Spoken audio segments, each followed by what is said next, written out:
Canadians are reasonable and we are polite, but we will not back down from a fight. Not when our country and the well-being of everyone in it is at stake. And what a fight it could be. The trade war is officially on. Just after midnight, the United States launched 25% tariffs on all Canadian goods. A move threatened for weeks, finally coming to fruition. Good evening. I'm Megan Roberts. The Prime Minister reaffirmed today how Canada will respond to Donald Trump's tariffs. Some counter tariffs are happening already. Others will come into force in 3 weeks.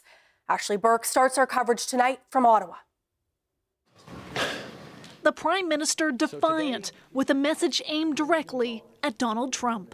Now, it's not in my habit to agree with the Wall Street Journal, but Donald, they point out that even though you're a very smart guy, this is a very dumb thing to do. His comments carried live all over the U.S., where Trump claims his tariff war is about Canada allowing fentanyl across the border. The excuse that he's giving for these tariffs today of fentanyl is completely bogus, completely unjustified, completely false. What Trump's really after, Trudeau says, is crushing Canada. What he wants is to see a total collapse of the Canadian economy, because that'll make it easier to annex us. And to Trudeau, what's chilling is how Trump's moving America away from its allies and closer to Moscow. They're talking about working positively with Russia, appeasing Vladimir Putin, a lying, murderous dictator. Make that make sense. To try and end it, Canada is striking back, slapping tariffs on $30 billion worth of American goods, like groceries, alcohol, and clothing, then hitting another $125 billion worth of U.S. products with taxes in 3 weeks. President Trump stabbed America's best friend in the back. The Conservatives leader says the money the government collects from counter tariffs should go into Canadians' pockets. Almost every penny of the tariffs collected should go to tax cuts, with a small sum set aside for targeted relief to workers hardest hit by the trade war. But the NDP is calling for immediate relief. If you cut someone's taxes, they have no income, what's the point? I'm talking about getting people the protection in place that they need so they can actually survive. The Prime Minister says this tariff war is going to hurt Canadians and is promising to expand EI benefits to help, but isn't releasing details yet. Trudeau also says the government plans to challenge what he calls America's illegal actions. Ashley Burke, CBC News, Ottawa. Depending on how long these tariffs last, everyone in Canada will feel them. And all 3 territories are responding to them today. Shannon Scott has been following that part of the story for us. She joins me now live with more. So, Shannon, what are you hearing? Well, Megan, all 3 territories have come out saying the same thing, that they are going to stop buying American products wherever possible in the face of these tariffs. And one of the first places that people could see that is at liquor stores. The premiers of the Nunavut, Yukon, and the Northwest Territories all saying today that their territories will not be importing any more U.S. booze. This is a move many other provinces are doing as well. Now, this does not mean that things like California wine or Jack Daniels will necessarily disappear from restaurant menus and store shelves immediately. The Yukon specifically pointing out that any American products already in stock can be used up, but no new products can be brought in. But of course, it's not just booze, it's many different kinds of products. And for the NWT, it also includes canceling contracts with Elon Musk's Starlink. You know, I've been in government trucks where there's a Starlink mounted in the box because they travel up and down the highways and they need that connectivity. But there are Canadian alternatives that we can look into as well. And so when there's a Canadian alternative, whether it's Starlink, whether it's another a type of product, that's what we need to start doing. That's what we are starting to do as a government. Now, Megan, Simpson says that this isn't going to happen overnight and the government isn't looking to cost taxpayers exorbitant amounts of money to make a point. But he says, you know, there are Canadian alternatives that can be explored. Okay, what are we hearing from Nunavut then, Shannon? So Premier PJ Akiagok says that Nunavut doesn't do a lot of trade directly with the states, but in the face of this threat and with all the talk of Team Canada and breaking down trade barriers within our country, he believes Nunavut can play an important role in strengthening Canada as a whole. And to see what we could do to bring investments into the territory that are nation building.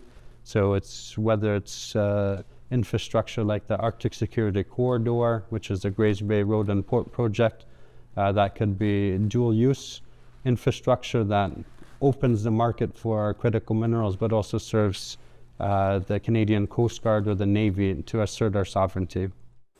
Yukon Premier Ranj Pillay, for his part, he'll be having a news conference tomorrow where he'll answer questions about his territory's response. We did get a statement today announcing $1 million to be set aside to help businesses adapt to this changing economic situation. We'll get more details on that tomorrow, I'm sure. Now, of the three territories, Yukon arguably has the most to lose in a trade war with the United States. That's, of course, because of the close relationship between the territory and Alaska. We heard not long ago here on this show from a Republican Alaska state senator who's firmly against these tariffs and in fact put forward a joint resolution against them. That is still making its way through the Alaska State House and Senate. But from the Alaskans in general that we spoke to today, they seem concerned as well. We spoke to many who are not supportive of a trade war. And one person we spoke to owns a brewery in Skagway, and he's very worried about what all of this could mean. I've been talking to people around town and in the office, and everyone seems to have a different version of what's going to happen. The thing that maybe is potentially the most concerning to us is just relationships. We were all just hoping that it was a bad dream and it was going to go away. My family and I go to Whitehorse probably once every 2 weeks, I would say. We're spending approximately 800 Canadian between groceries and just odds and ends. Sometimes a lot more and sometimes less. For the brewery, we get our CO2 and our nitrogen up there as well. So that's about, well, I don't know, probably another 900 Canadian every 2 weeks just in those commercial goods. And we're not sure if what's going to happen with that. So we're just now looking at, okay, well, are we going to have to get CO2 shipped up from Seattle? So Megan, possible pain on both sides of the border there, and I'm sure many unanswered questions on both sides too, including just how much could all of this hurt, and of course that will depend on how long it goes on. Okay, thank you so much for all of this, Shannon. You're welcome. As you've heard, Canada is retaliating with its own tariffs on American goods, $30 billion worth to be exact. The list of targeted products is long, and it includes a number of food items. That means Northerners could start seeing even higher prices at the grocery store. The general manager of the Yellowknife Co-op explains when that could happen. I would say you're going to see price hikes mainly in produce, and again, I would think probably as early as next week if the Canadian government puts tariffs on those items. Now, I don't know if they're going to do it on produce or not, but I assume that they will. But that'll be the first that you'll see, and eventually you'll see that throughout the store slowly go through the grocery aisles as well. But I figure like dry goods would be last. Well, some people are it doesn't seem to affect them at all, and some people have taken a real militant, a real militant view about this, and they'll only buy Canadian products. They're very angry with the United States, very angry with the tariffs, and so they're going to take it out on when they do their shopping. So we have these digital labels throughout the store on every one of our items, and on these labels they will now say if the product is made in Canada. Before the tariffs, we did have made in Western Canada, so basically it was Manitoba to British Columbia, but now if you come into the store, you'll see Canadian, the little red leaf on every Canadian product. We're going through the tariffs, and I understand it, but we should always be supporting Canadian product. Some strong reaction from the grocery store today. Also strong reaction from Donald Trump, who was responding to Canada's counter tariffs. The U.S. president threatened to escalate the trade war even further. Megan Fitzpatrick reports from Washington. After weeks of threats, negotiations, and delays, President Donald Trump pulled the tariff trigger on America's continental trading partners. The U.S. markets didn't react well to the new tariffs on Canadian and Mexican goods and the additional tariff on China that went into effect just after midnight. Stock markets plummeted when trading got underway.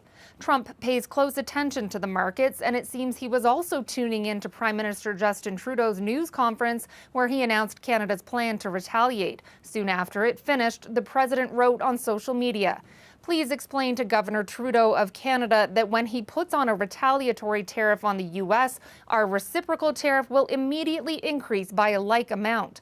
Trump, who has taken to calling Trudeau governor as part of his musing about Canada becoming a 51st state, plans to impose even more tariffs in early April on any country that has tariffs on U.S. goods.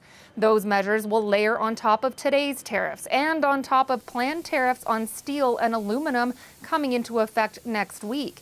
Today's tariffs, though, are all because Canada failed to stop the flow of fentanyl across the border, according to Vice President J.D. Vance. The Canadians have allowed a lot of fentanyl to come into the country. It's not a defense to say more has come from Mexico, because way too much has come from Mexico too. Trump is expected to promote his tariff plan later tonight when he delivers a speech to Congress. On Capitol Hill, some Republicans are cheering on his use of tariffs. All these countries around the world have taken advantage of America. The America First agenda is to reset those relationships. But critics like Democratic Senator Elizabeth Warren say the tariffs will drive up prices for Americans and hurt a friendly ally. We don't have those kinds of problems with Canada. They've done everything they can. They're a cooperative neighbor here. And across-the-board tariffs like this, just so that Donald Trump can beat his chest about how tough he is with a neighbor, it's not helping us. What it's doing is it's driving up costs. The CEO of major retailer Target warned Americans today that food prices could shoot up within days. So with a trade war now underway, consumers on both sides of the U.S.-Canada border are bracing for just how hard these tariffs might hit their wallets. Megan Fitzpatrick, CBC News, Washington. Forced and coerced sterilization of Indigenous people is still happening. The Survivors Circle for Reproductive Justice has supports available for Indigenous survivors. Join the National Registry and access up to $70,000 in healing support funds for individuals, families, and communities. The deadline to apply is March 31st. If you or someone you know has experienced forced and coerced sterilization, please call 1-877-386-0750 or visit reproductivejusticesurvivors.ca for more information. Having 2 kids in diapers impacts every part of our lives. The Canada Child Benefit allows us to give our boys extracurricular activities. It opens their world. Find out if you qualify at canada.ca/everydollarcounts. I was fighting losing battles with opponents disguised as friends, and coming home to a different fight that never ends. I saw no other choice. I had to leave a roof for the rain. But sometimes I wonder if there was a path with more to gain. Maybe the opportunities would have been better, and every day would take me further towards something greater. To help create new paths for youth experiencing homelessness, the Home Depot Canada Foundation is committing $125 million by 2030.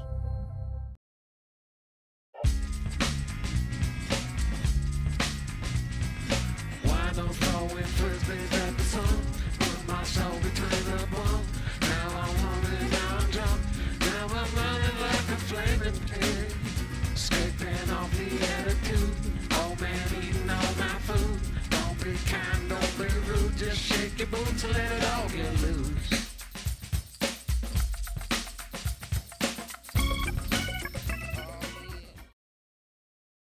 You are finally here. Come on! Just talk to me. Woo! All you have to do is look. Nothing can stand in your way. Are you still nervous? No, not anymore.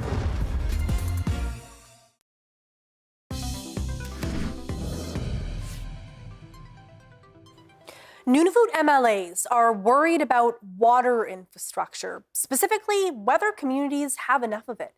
TJ Deere has more from the territory's legislature. As some communities continue to deal with aging water treatment plants, 2 Nunavut MLAs wanted updates on ones in their ridings.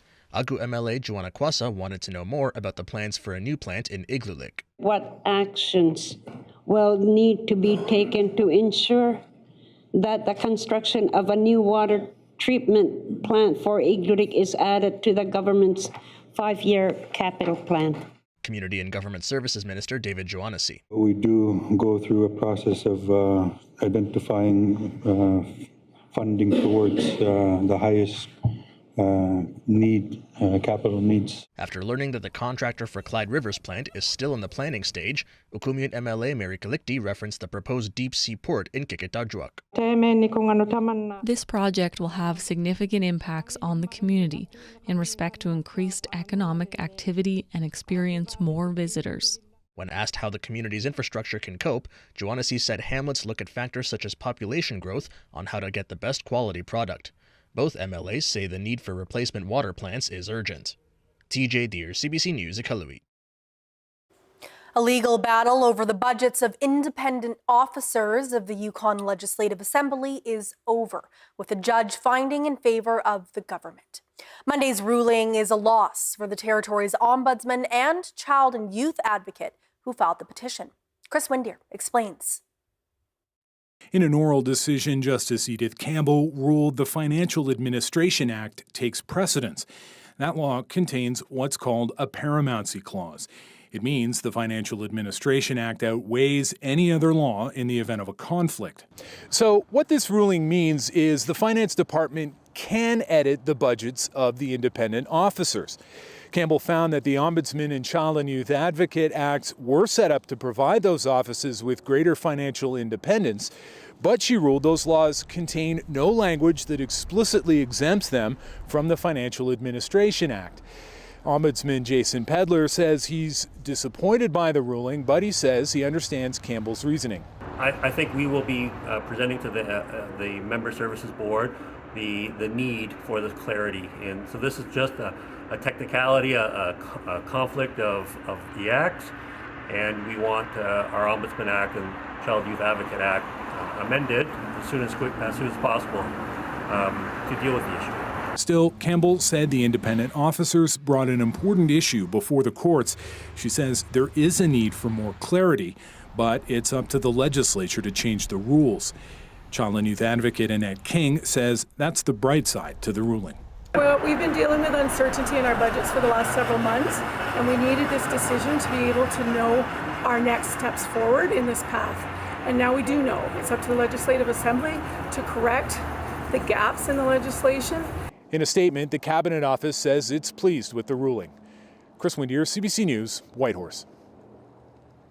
Transit fares in Whitehorse will soon increase. The city's mayor says the operating costs of the service have doubled in recent years.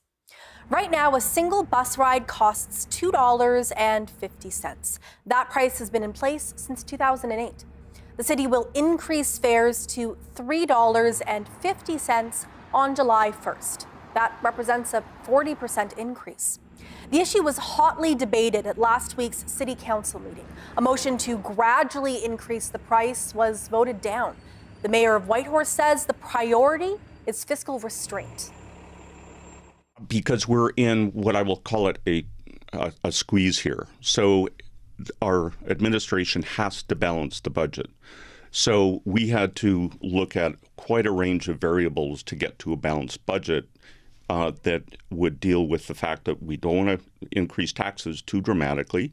We managed to keep that under 5%, so we're at 4.62%. That was a big deal, and certainly for people like myself, that was something that I campaigned on. Cameron says there's still time to debate the transit fare increase. He says the first step was passing the roughly $119 million budget. That happened last Monday. Ontario's health system is the latest to change its screening for cervical cancer. It's opting to test for the virus believed to cause the vast majority of cases. The CBC's Jennifer Yoon reports on the reasons for the change and the broader effort at early detection. Ontarians getting a cervical cancer screening may not notice the difference, but starting Monday, doctors will have a more accurate test for the cancer, which kills hundreds of Canadians every year. Cervix cancer in Canada is really low because we have screening tests, but it's the highest rising cancer in women because people aren't getting screened. Here's a better test. The HPV test will now replace the Pap test in Ontario, following the lead of Quebec, BC, and PEI. HPV is responsible for 95% of cervical cancers. Putting this down. And the test gives doctors a sense of whether your cells could become cancerous in the future. The Pap test only picks up abnormal cells that already exist. We can evaluate your cervix earlier and not wait for there to be harm. So it gives us an idea of who to look at more closely and when to do that. The Pap, you go to the little circle. There's another benefit. A Pap test needs to be done every 3 years. HPV tests can be done every 5. But it still requires a pelvic exam, which can be uncomfortable. I hate pelvic exams. History of trauma, cultural sensitivities. British Columbia tried to change that with less invasive self-testing kits you can do in the comfort of your own home. But it's not been perfect. Those deemed high risk could need a colposcopy, a specialized procedure that looks more closely at the cervix. Since BC put in place self-testing, there's been a backlog.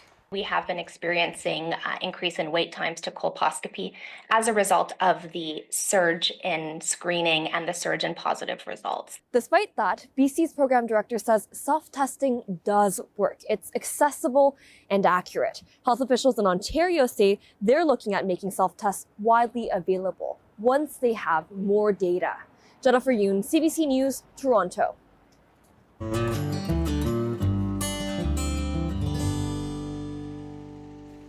People rallied to support inclusivity outside a Whitehorse Catholic school last night.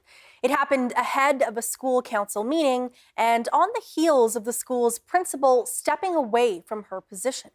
Jackie Hong reports. Maria Gray announced her decision last week, citing the local bishop's behavior. Among other things, she alleged that he was interfering with school operations, particularly around inclusivity and sexual orientation and gender identity policies. Many rally attendees said that was unacceptable and that all students and staff, including from the LGBTQ2S+ community, deserve to feel safe and accepted at Yukon Catholic schools. I was a student at Holy Family and then later at St. Francis of Assisi. And it was so clear to me which teachers, which staff, which places in the school felt safe and welcoming and which didn't. And it was really hard to be a kid who knew there were places where I didn't feel welcome. And I don't want that for any students. A number of attendees were also there in support of Gray, who is well liked amongst staff, students, and families. I brought my daughter here. She's a kindergarten student here. This has been her first year in the school system, and Miss Gray, has made an incredible impact on her life in this school community. She's made it incredibly inclusive, and she begs to come to school every morning. Like many rally attendees, Craigan said things need to change. Jackie Hong, CBC News, Whitehorse. Catholics in Nunavut say they're praying for the recovery of Pope Francis. The 88-year-old is back on non-invasive mechanical ventilation following 2 acute respiratory episodes. Reverend Barry Bercier is the pastor of Our Lady of Assumption Church in Iqaluit. He says parishioners are reflecting on the Pope's time with the Vatican. Francis has been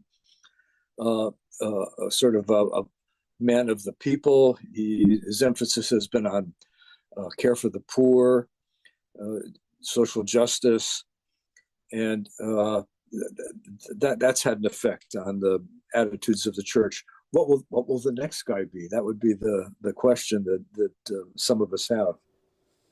There are 9 Catholic churches and 7 Catholic ministries across Nunavut, and about 8,000 people who identify as Catholic in the territory.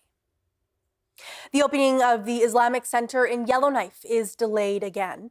The long-awaited center was expected to open this month. As the CBC's Nadir Hashmi reports, the center now needs to raise another $1 million to complete the project. The opening of the new Islamic Center in Yellowknife is delayed yet again. It was scheduled to open this month in time for Ramadan. The Imam of the mosque says the community was eager to gather at the new center. I know the people are heartbroken who are praying. We are supposed to pray in Ramadan there. Everyone is patient about it, but they cannot wait to pray in the new Islamic center.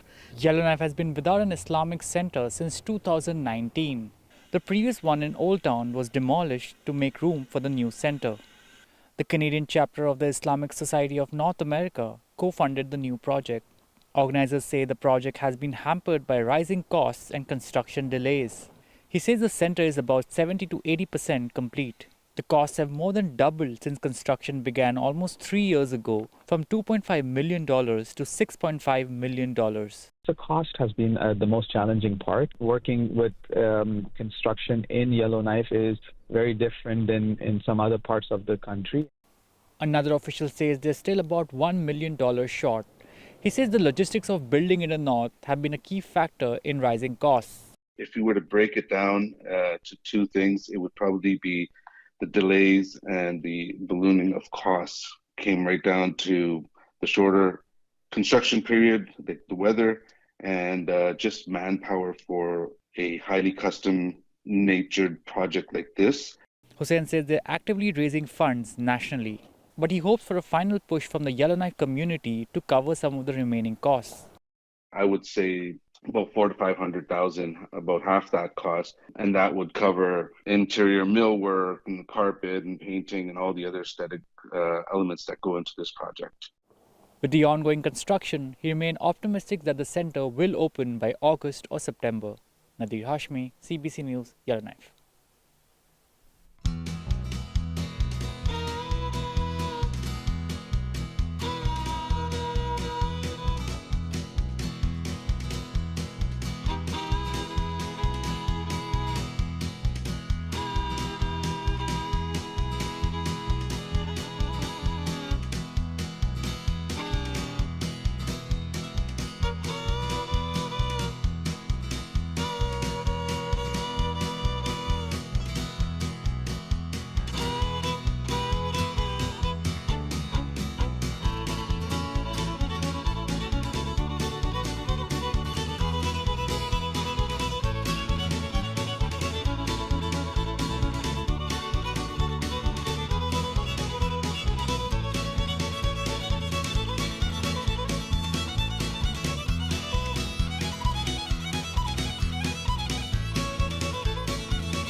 And that is Northbeat for tonight. For news anytime, go to cbc.ca/north. Thank you for watching. I'm Megan Roberts. Have a good night.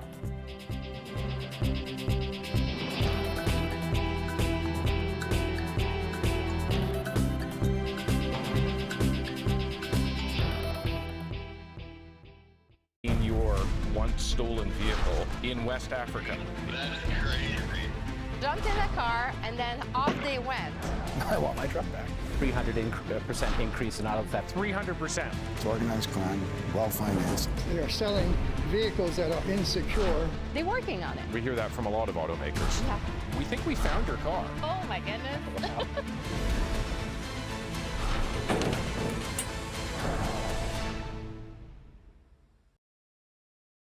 Earth is our collective home. That makes us all family. As family, we strive to love and protect each other. Diversity of species is our strength. We are all connected. We survive and thrive together. We celebrate many things this season and make many choices. Taking care of our family should be the easiest. We're in this together.